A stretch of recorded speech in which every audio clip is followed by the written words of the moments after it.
Hi Catherine, this vlog is on shopper marketing and I'll be basing it around the points that our guest lecturer Troy Fuller from Radar spoke about in our lecture. So there are a lot of different definitions about shopper marketing, but Troy defined it as shopper marketing is the process of understanding and marketing to people as they operate within the shopper state of mind. It encompasses all marketing activities that influence the individual in the shopper mindset. For a typical purchase in any product category, a shopper generally goes through the following shopping cycle.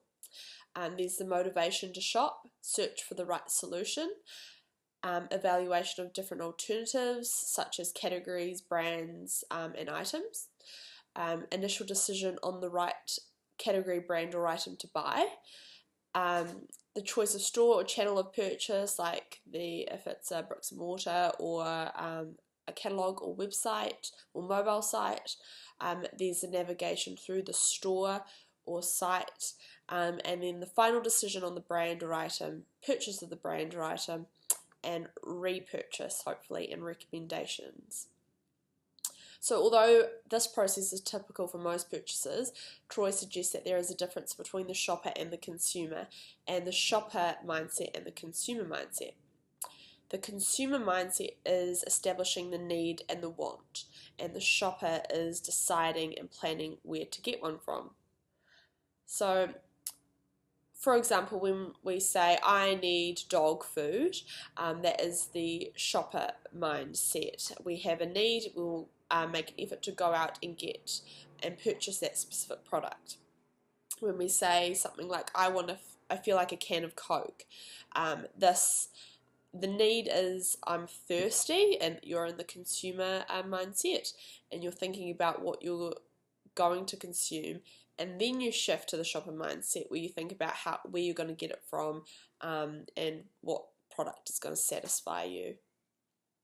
We also have to consider as Mars members that the shopper may not always be the user of the product. A good example of the shopper not being the consumer and successful shopper marketing is the Old Spice ad. It's directly targeted women, as they obviously figured that the woman is most likely the household shopper. And they realised men will use whatever body wash is in the shower. So they primarily did pre-store media. They use humour and personalised content to cut through, and it understands the relationship between the user and the chooser, which is really important. And it created some relevance for Old Spice and made it relevant again. The shopper is more empowered than ever now. We and they can buy what they want, when they want, and how they want. So Mars members need to make everything we do more sophisticated and give brands a voice. Part of this process will include using the high amounts of insights that we gather and having more of an understanding of human psychology. There are masses and masses of amounts of data, but Troy suggests that the richest information to insights are what we say, think, and do. So we typically say, what we say typically only taps into the conscious part of the brain. You find out what people say through focus groups and questionnaires, even though it's usually quite filtered. And then there's the do. What people say they do is usually very different to what they actually do. And there are things that are driving our subconscious decision making. So important to tap into that as Mars members. And then think, so the conscious and the unconscious or subconscious. We can also now eye track the natural stimulus of what we look at.